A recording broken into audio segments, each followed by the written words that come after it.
Welcome to the Deep Dive. This is where we take sources, dig in deep, and pull out the crucial knowledge for you fast. Yep. Think of it as your shortcut to getting up to speed. Today, we are digging into a YouTube video. It's from the Callaway channel, and it's called Social Media Isn't Hard, It's Misunderstood. Right.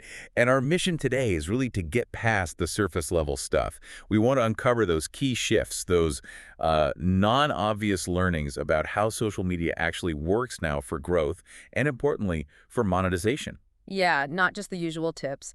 And the creator behind this video, Callaway, claims they've really, cracked the code on several platforms. Instagram, TikTok, LinkedIn, YouTube, the big ones. Millions of followers, billions of views, and they say it's down to really getting the platform psychology and how the algorithms tick. So this isn't going to be your basic 101. We're aiming deeper. Okay, let's dive in. The first big takeaway, and this one really reframes things, Yeah. is that social media isn't actually that social anymore. Exactly. Yeah. The video argues it's shifted fundamentally. It's become primarily a media consumption platform. Which is a huge shift in thinking, right? Totally. It contrasts the OG social era, think maybe 2003 up to around 2020, where it was all about connecting with people you followed, seeing their updates. Your friends, family, the accounts you chose. Right. But then TikTok came along post-2020 and just exploded that model. TikTok is pure media consumption, much more like YouTube in that sense. You go there to be entertained by videos, not necessarily to chat with friends. Precisely. And TikTok's success kind of forced the hand of the other platforms. They've all started leaning much more heavily into that media-first model. So those old rules, the strategies focus purely on follower engagement. They don't quite fit anymore, do they? Not in the same way, which leads to the next point, this idea of audience matching. That's what the platforms are apparently focused on now. Okay, explain that. Audience matching. Well, think about Instagram's business model. It's ads, right? So the algorithm's number one job is keep you on the platform longer. More watch time means more ads they can show you. Makes sense. And the best way to keep you watching is to show you stuff you actually find interesting, regardless of who made it. Ah, so it's matching any content with viewers who might like it, not just content from people you follow. Exactly. Oh. That's the core mechanism now. It's this huge system connecting videos, even from creators you've never heard of, with viewers the algorithm thinks will engage. And the video stresses that if you, as a creator, help the algorithm make better matches. It helps you back. How so? Well, the platform performs better, keeps users engaged, and so, as the video puts it, it will reward you for that with more reach. Okay, so the game now is really about understanding and effectively facilitating this matching process. That's the core idea. So how do we actually do that? How do we help the algorithm match better? Okay, good question.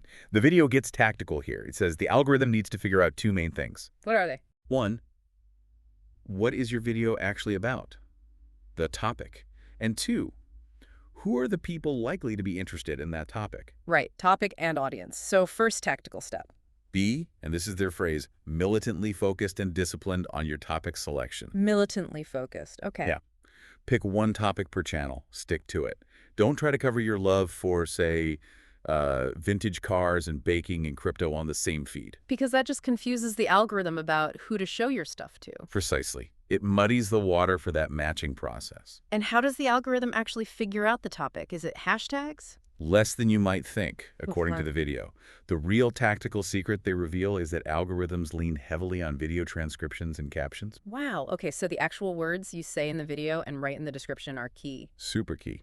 And then, when people watch and engage positively, likes, comments, shares, watch time, that signals to the algorithm, okay, people like this find this topic interesting. And that helps it find more people like them. Exactly. It builds what they call lookalike audiences, leading to more reach, but reach to the right kind of people for that topic. So it's critical that what the algorithm thinks your video is about and who it thinks it's for actually matches your intention. Absolutely.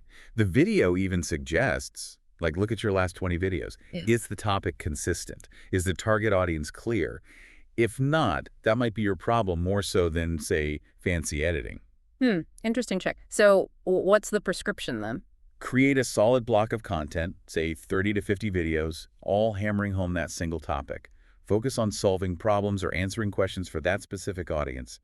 That's how you train the algorithm. And what not to do during this training. 3 big don'ts. Don't mix topics. Don't create stuff that isn't genuinely valuable for your target viewer. And don't make videos that are just too broad and vague. Precision is key. Okay, that makes a lot of sense. Train the algorithm with focus. Now, the second big learning you mentioned, something about virality. Yeah, this one might sting a bit for some. The video argues that virality is a trap. A trap. But isn't that the goal? Big views.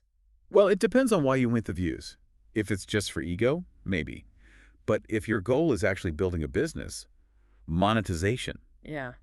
pure virality can be counterproductive. How so? They differentiate between pure virality, like a funny cat video that everyone relates to, and on-target virality. Okay, what's on-target virality? That's reaching a large percentage within your specific niche, your ideal audience. Ah, I see. So reaching lots of the right people, not just lots of any people. Exactly. Because if your video goes viral with a huge, broad audience who aren't actually interested in your core topic or what you might eventually sell, It confuses the algorithm again. bingo. It dilutes the algorithm's understanding of who your real audience is, making it harder to reach them consistently later and harder to monetize effectively. Whereas on-target virality lets you build a deeper connection with the people who actually care about your niche. Right. You can create more specific content, addressing their actual pain points, build trust. The video argues algorithms prefer that precision. They want to know you're the fan favorite in the web design niche, for example, not just someone who had one random hit video. Become category viral within your niche. That's the term they use. And it explains why you see some smaller niche creators with super dedicated fans doing really well financially, sometimes better than huge influencers with broader, less engaged audiences. The riches are in the niches. That old saying holds true here. So the practical takeaway is, before you make a video, ask yourself, Is my core audience avatar really going to find this interesting, useful, valuable, or entertaining?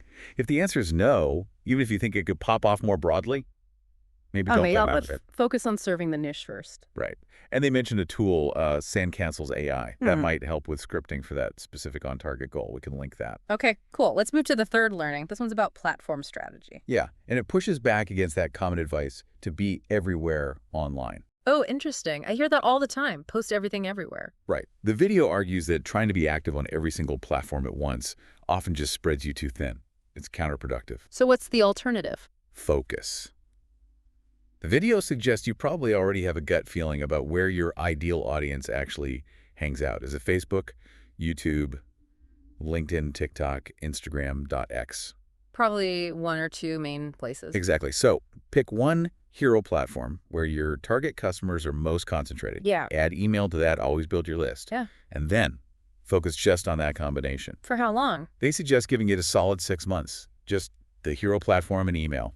Nothing else. Wow, 6 months of focus. What's the benefit? Deeper immersion. You really get the vibe, the zeitgeist, as they call it, of that platform's community. You understand the trends, the conversations. And you have more time to actually engage, right? Respond to comments, DMs. Yes. And use the platform's other features, like stories if your main focus is Reels on Instagram. That focused effort starts to compound. And video is still key on that chosen platform. Absolutely. Short form, long form, whatever fits the platform, but consistent video creation is crucial. So the actionable advice is pick your hero platform, maybe survey your customers if you're unsure, create consistent video there, engage like crazy, and stick with it for 6 months. Yep. Simple but powerful. Fish where your fish are.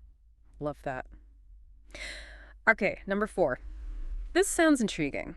Thinking of platforms as islands. Yeah, they frame this as potentially shocking.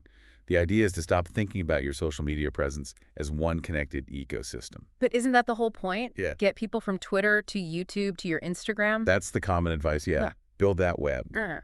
But this video argues against it. Think of each platform as its own separate island. Why? Well, fundamentally, they are separate. Different owners, different algorithms, different goals. Meta wants you on Instagram, not clicking off to Google's YouTube. Okay, makes sense from their perspective. And there are two main reasons this matters for creators. First, platforms often actively penalize you for sending people away. How? Reduced reach. If you put a YouTube link in your tweet or a link off-platform in your Instagram story, the algorithm might show it to fewer people because it wants to keep users right there. Ah, okay. Keep them in the walled garden to see more ads. Exactly. The second reason is different user consumption patterns. People use each platform differently, expecting different things. Like switching gears when you go from TikTok's fast-paced to maybe a longer YouTube video. Precisely. The video uses an analogy of cars on a highway at different speeds. Forcing users to jump between these different experiences can be jarring. They might drop off or just get annoyed. So instead of trying to link the islands, Create native content for each island. Meet people where they are in the way they expect to consume content on that platform and keep them there. but what about brand consistency? That's where world building comes in. Instead of an ecosystem linked by cross-promotion, build a consistent visual style, tone, and story across your islands. Yeah. So if someone finds you on Instagram and then later on YouTube, it feels like the same world, the same creator, but you didn't explicitly push them from one to the other. So discovery happens organically on each platform, but the brand feels coherent. That's the idea. Are there any links that are okay? Yes. The video calls them ramps. It's okay to build a ramp from a rented platform like Instagram to an owned platform like your email list or a private community. Because you control that owned platform. Right. But ramps between the social media islands themselves, like Instagram to TikTok, avoid that. Focus on building strong native presences on each island separately. Fascinating perspective. Islands, not ecosystems. Okay, final learning. Number 5. This is about money, right? Value capture. Yeah, and this is crucial for anyone serious about making a living from content. The point is, the significant financial value doesn't typically end up at the media layer. The media layer being creators, us. Exactly. The video outlines a content stack, bottom layer, the platforms themselves, Instagram, YouTube, etc. Middle layer, the media, the creators. Top layer, the offering, brands, products, services being sold. Okay, platform, media, offering. And the argument is, most of the money gets captured at the bottom by the platforms and at the top by the offerings. The middle layer, the media, captures relatively less. Why is that? It often correlates with risk. It's frankly easier to start creating content than it is to build a massive platform like YouTube or develop and market a successful product line.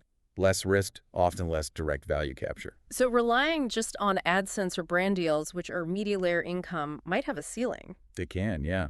The advice is to use your media presence, that middle layer, primarily to gain attention, but then you need to funnel that attention effectively towards the top layer. Towards your own products and services. Or affiliate deals where you have significant upside, not just flat fees. Move up the stack to capture more value. So media is the attention engine, but the real financial leverage comes from having something to offer directly. That's the core takeaway. Don't just be the media, use the media to build towards your own offerings. They hinted this could be a whole separate deep dive. The business models. Definitely sounds like it. Okay, so the media layer itself isn't where the biggest bucks are usually made. Generally speaking, according to this perspective, yeah. All right, let's do a quick recap of these 5 because they're quite distinct. Okay. Learning 1. Social media isn't really social anymore, it's media. Focus on consumption. 2. Pure virality is often a trap for monetization. Aim for on-target virality within your niche instead. 3. Don't try to be everywhere. Pick a hero platform where your audience lives and focus. Fish where the fish are. 4. Think in islands, not connected ecosystems. Create native content for each platform. And 5. Real financial value tends to accumulate at the platform and offering layers, less so directly at the media creator layer. Use media to fuel offerings.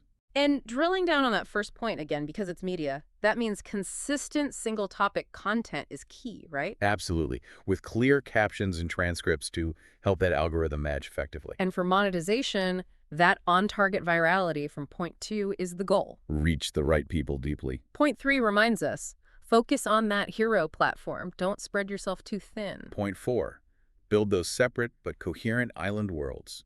No forced cross-promotion.